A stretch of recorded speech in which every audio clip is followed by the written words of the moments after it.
What's going on, everybody? Welcome back to the channel. I'm not going to waste any time. It's Sorare NBA Game Week 17. Let's get right into it.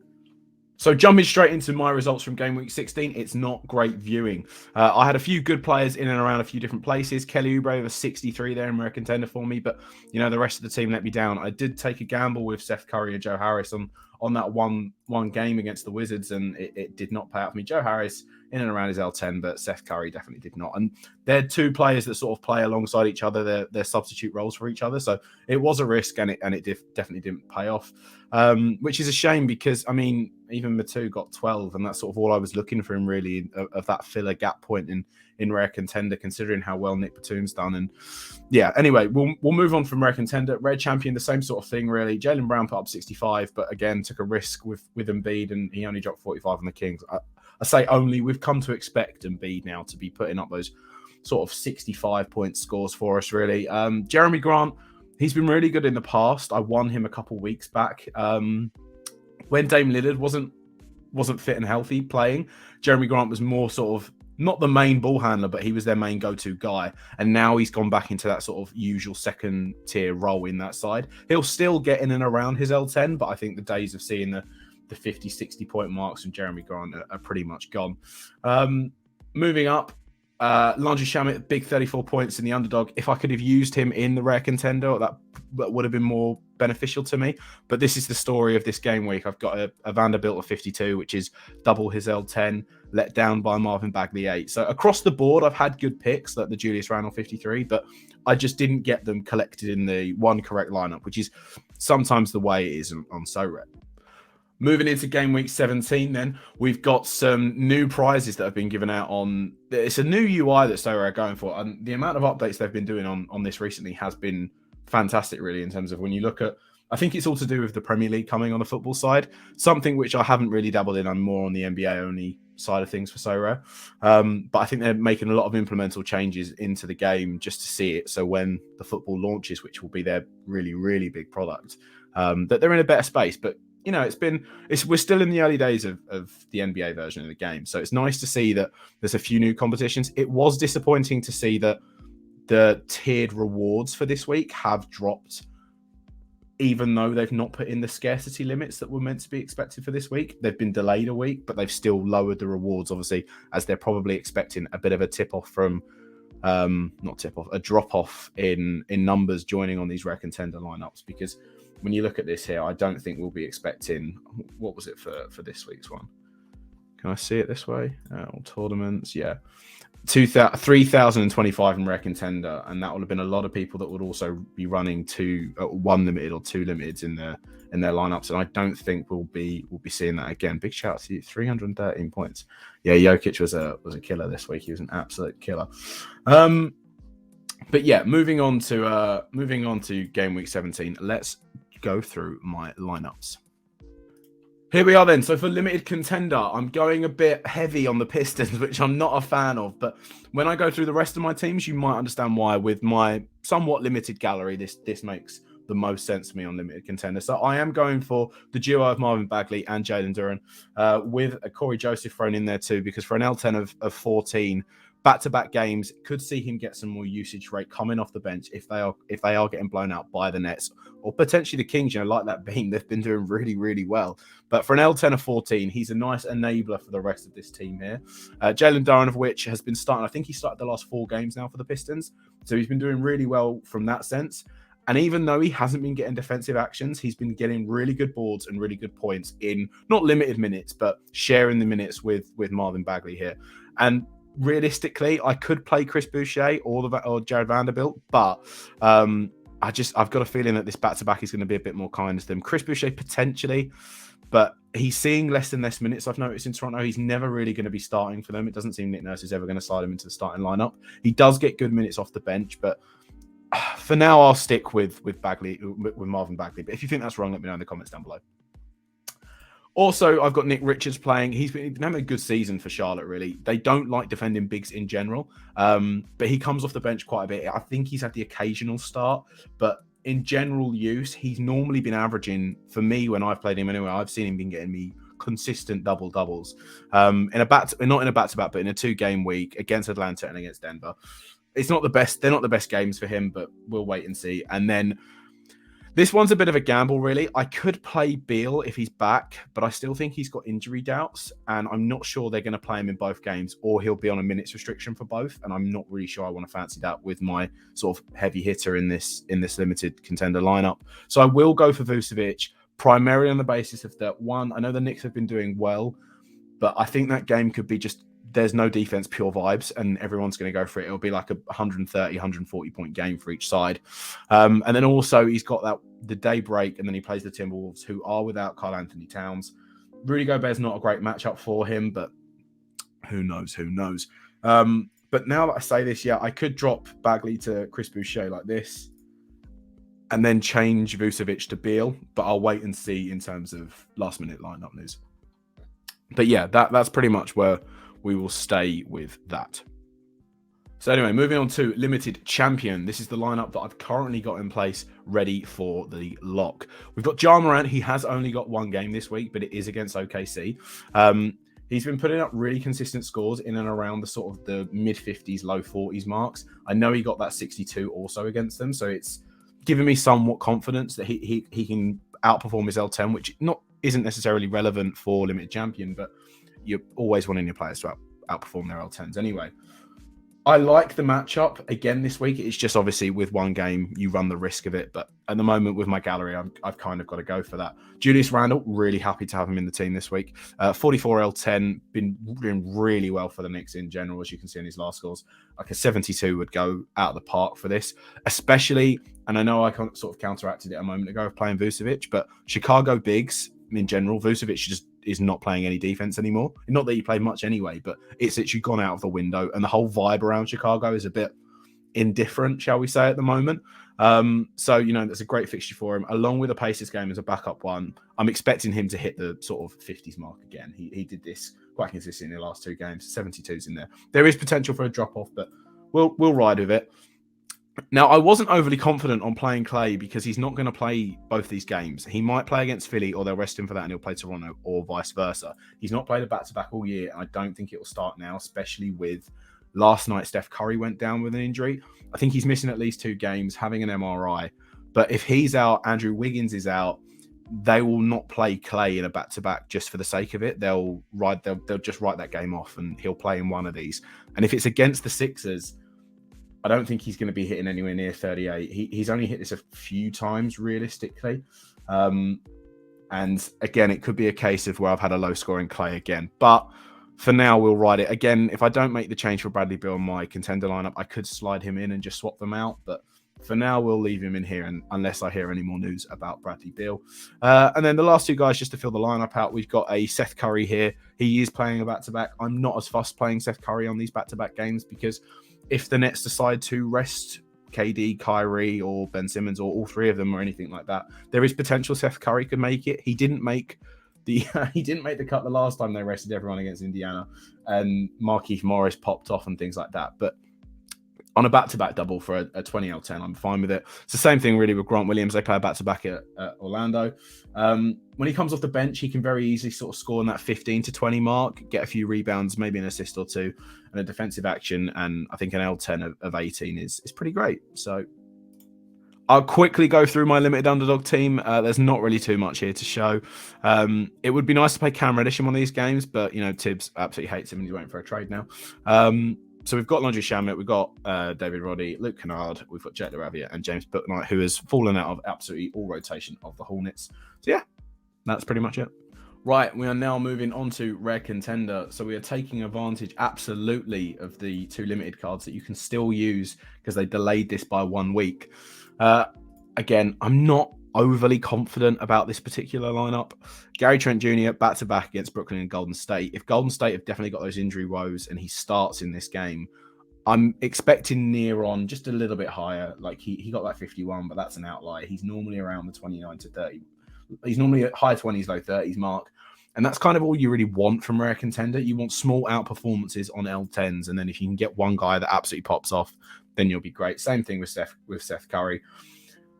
Back-to-backs, they can be like woesome, especially with teams like the Nets, but I'm expecting him to outperform 20. Joe Harris has dipped to 18. I think that's fine as a starter for the Nets. He should definitely outperform this mark. I would expect a sort of high 20s, low 30s from Joe Harris across 2 games against Toronto and especially the Pistons. Buddy Hield's an interesting one this year. I picked Buddy Hield up really early in the year, thinking that the trade potentially with him and the Lakers might go through. That then got pushed aside because the Lakers started to do a bit well, and they wasn't really looking as desperate for Buddy Hield or Miles Turner or any of those guys. And he's been quite sporadic in his terms of points. He'll either absolutely go off or he will halve his L10.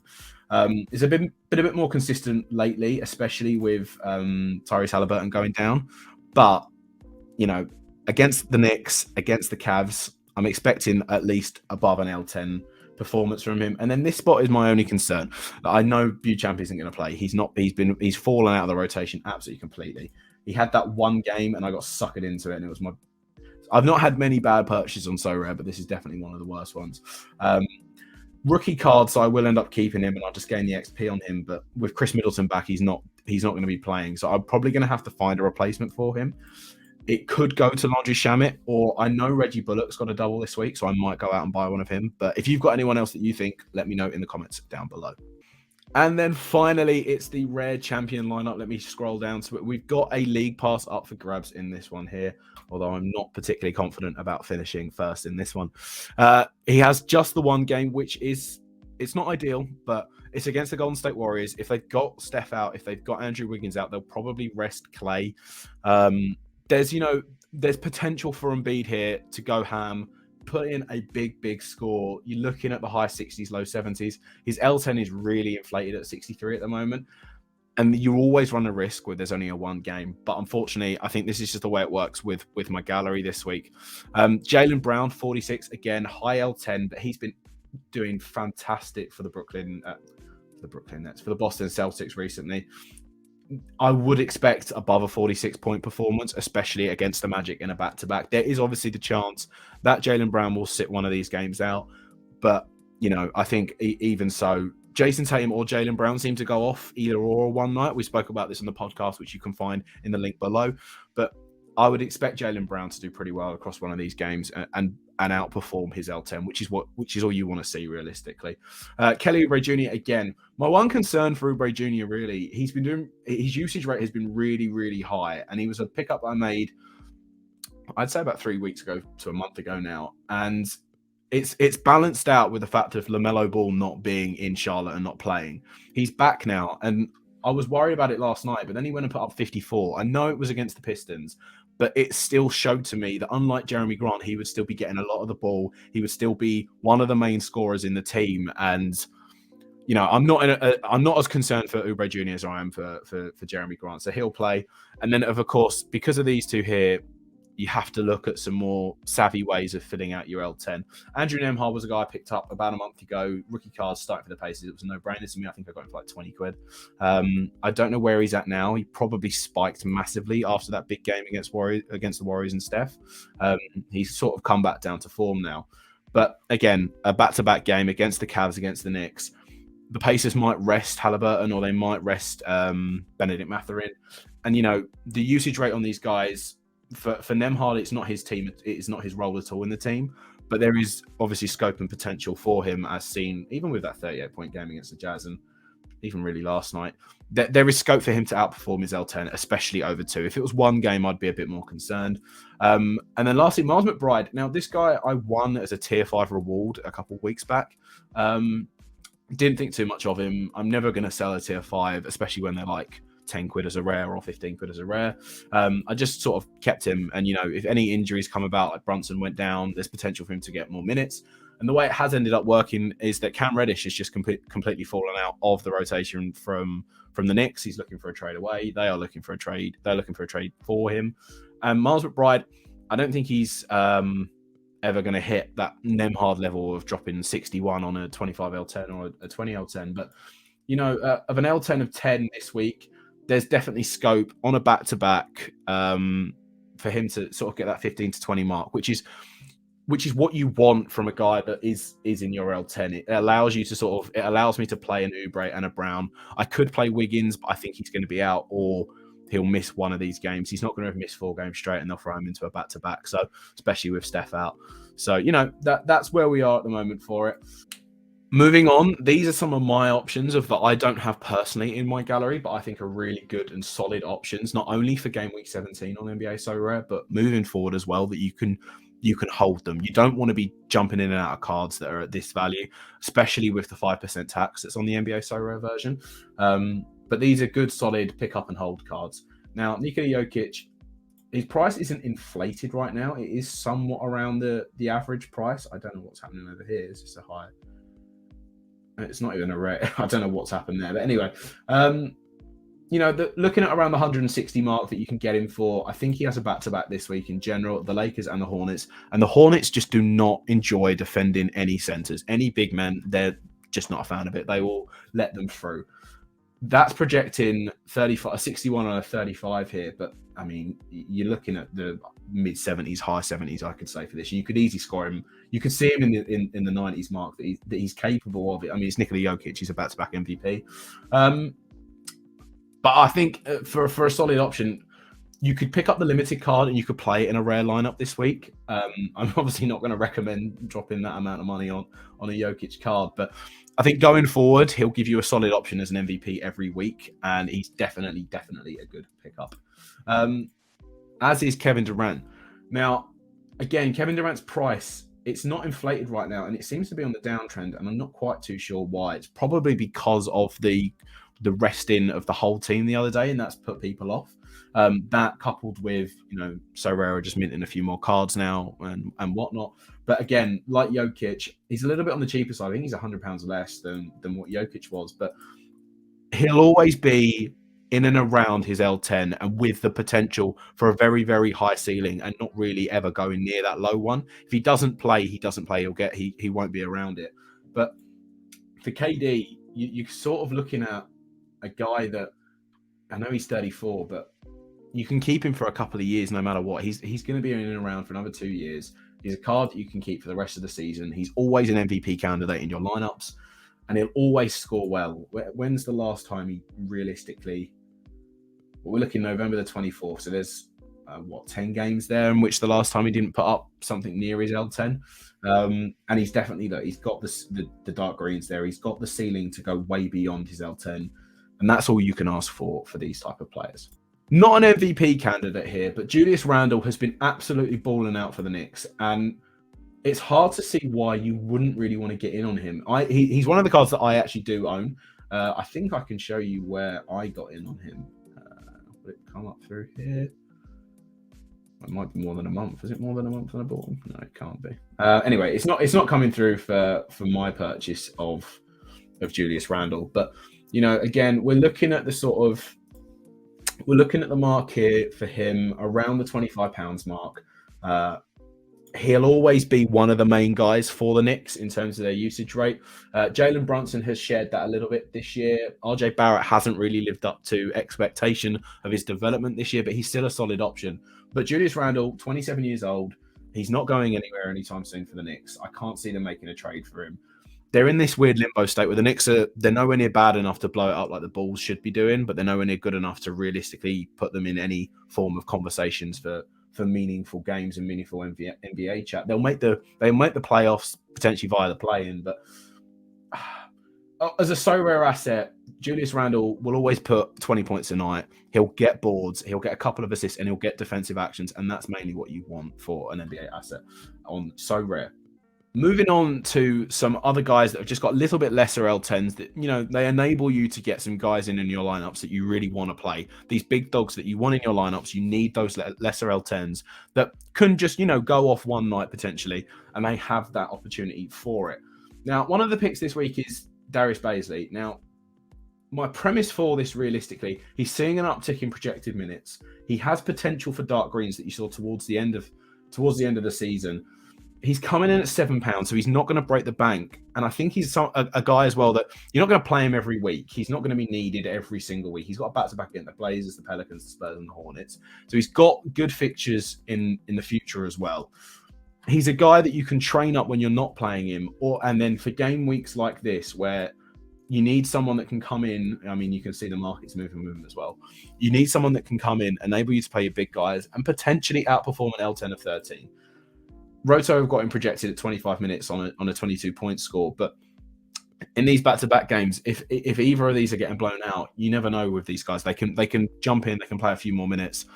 And in these sort of in the moments in the NBA games, and what I've noticed on Sorare recently, if you can get guys like this, where if they'll play, if the game's done and there's 6 minutes left, and they'll put out bench units or so on and so forth, there isn't really a ceiling for where these guys can go. So Darius Baisley is a solid option, and then one that's been about now for a little while is Naz Reid. Obviously, with Karl Anthony Towns going out with what was expected to be a ligament issue down the back, or I think it looked really bad on first take, and we spoke about this on the podcast a couple of weeks back. Naz Reid is going to come in and play some minutes that he wasn't expected to at the start of the year, especially with that Gobert trade. Naz Reid was definitely going to be a guy that took a back seat, came in for, like I said, in those moments of a game where the game is dead, there's 6 or 7 minutes left on the clock, and they'll play their bench units. But he's come in and he's done very, very well. He hit that big 50, which I'm shocked if that didn't see a big spike increase. So that probably would have been an around it. This is probably the news for it before drop down and then pick back up again. His L10 has updated. It is at 20, but it's still low enough of which he can be an enabler for you if you are looking, even in the rare contender lineups or the limited contender lineups. At £12 for the limited card, it is a lot of money, and I fit for a card of Naz Reid's quality. But I would still suspect him to be playing in and around mid-January. I don't think they're going to rush Karl Anthony Towns back. Naz Reid isn't going to fall out of the rotation for this. And as such, again, this week, was it a back-to-back that he had, or is it not a back-to-back? And he's playing against the Bulls again. Vucevic, no defense. I would expect him easily to score above his L10 of 20. I wouldn't expect him bank on a 50, but the mid-28s, you would take that, is what I'd say. So just as a little extra, I realise I've got my Matchday 6 rewards from the Global Cup. It wasn't a great week for me this week. I did have a top 5k finish a couple of weeks back, but yeah, we'll quickly open these up as well. Tier 1 common. If anyone's in the final here that could help, France will be playing defender and Meccano. Varane, we will definitely take that. I don't know if he'll play for me though, because I don't know what his actual scores are on this, but we'll check after. Oh no, is it Matt Turner? It's Matt Turner. Big shout out to the Arsenal boys. Matt Turner is a National Series card as well. A little extra. But yeah, that's everything for it on NBA Sorare Game Week 17. Do let me know how you think my teams are going to do. I'm somewhat confident. I wish I could have a few more of my guys playing, but the injuries and so what are affecting it. The big change will be coming up next week, where no more limited cards will be allowed in rare lineups, and so on and so forth for rare and so rare. And super rare, I should say, not so rare. But yeah, that's everything for it. Thank you very much for watching. Please do hit a like and subscribe to the channel. It really would help us out. We'll be doing more so rare content across the coming weeks. Going to get a few guys on, just chat how their so rare journeys have been, what they've learned from it, what they've done wrong, what they like about it, what they like to see improved, and so on and so forth. But yeah, thank you very much for listening and watching, and peace.